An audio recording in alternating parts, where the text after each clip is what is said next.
Now give the floor to Her Excellency Lana Nusseibeh, Minister of State for Ministry of Foreign Affairs of the United Arab Emirates.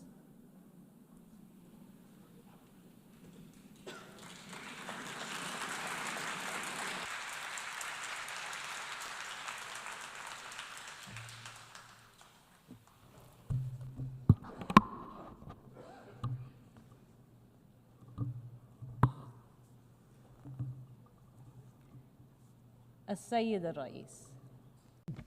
Mr. President, when the world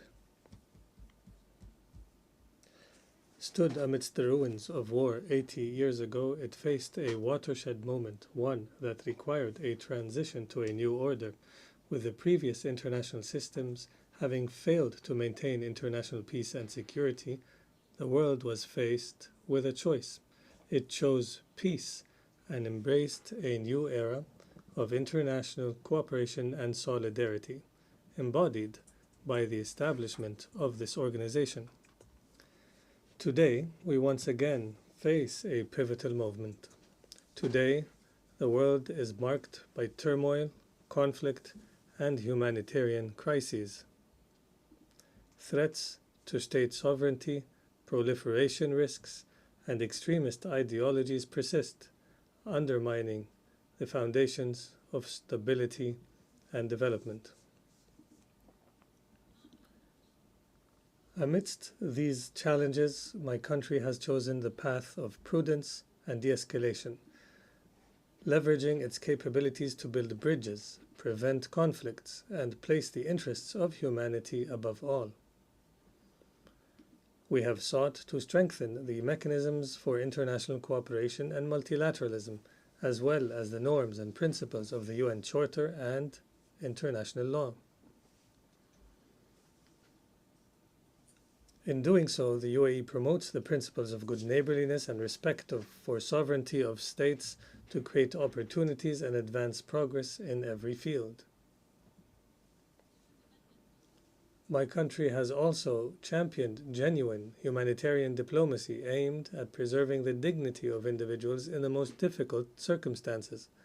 We have sought to bridge divides, facilitating the exchange of thousands of prisoners between Russia and Ukraine, hosting peace talks between Azerbaijan and Armenia, and undertaking efforts to de-escalate tensions in South Asia and beyond.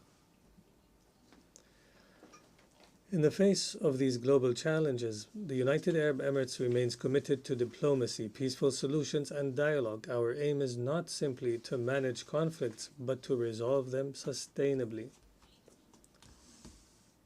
The urgent need for this approach is clear around the world, whether in the Gaza Strip, Ukraine, Sudan, Yemen, Libya, or the Sahel.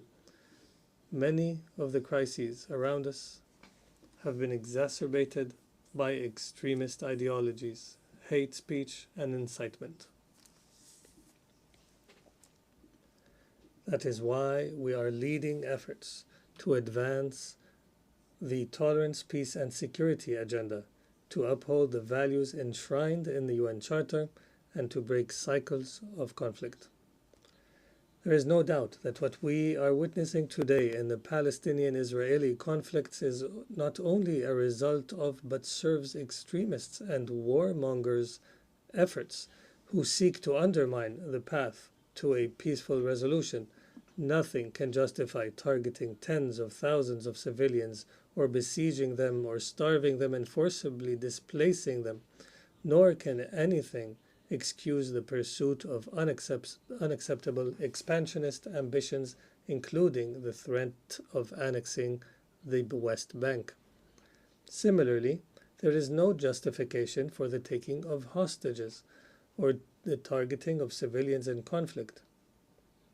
We emphasize the need to protect the hostages as per international humanitarian law.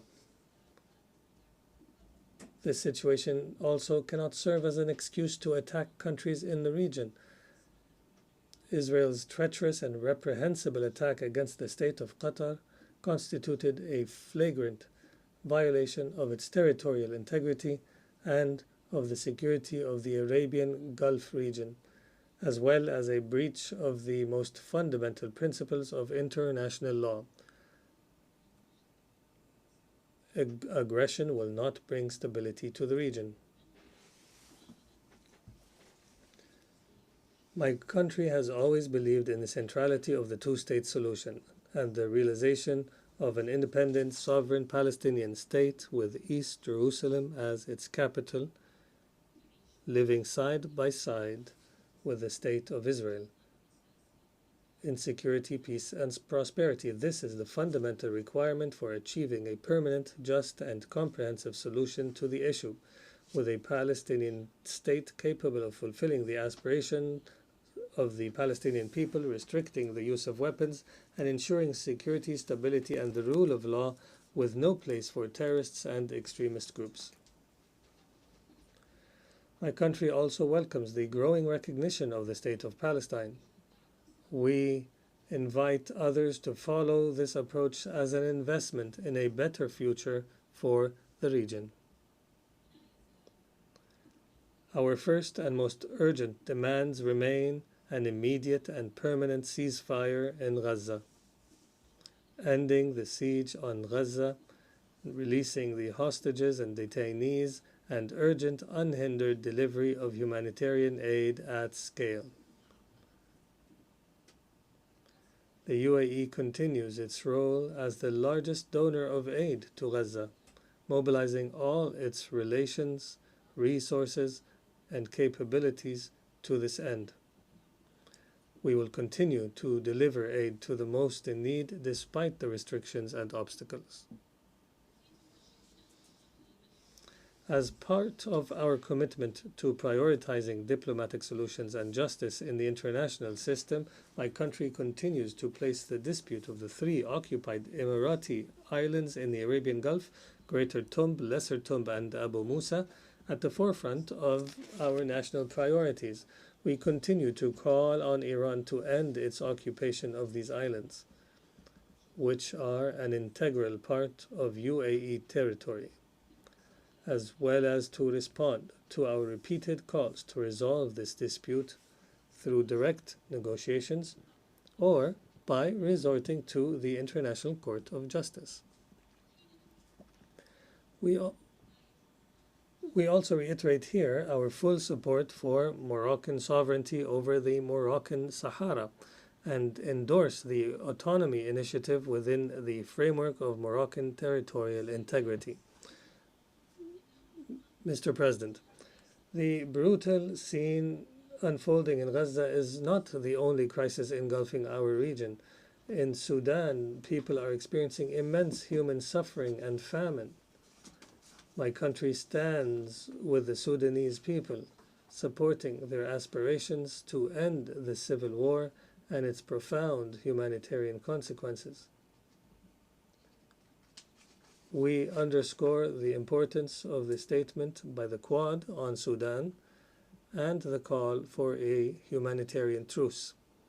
We stress the importance of reaching an immediate ceasefire and ensuring unhindered access for humanitarian aid throughout the country.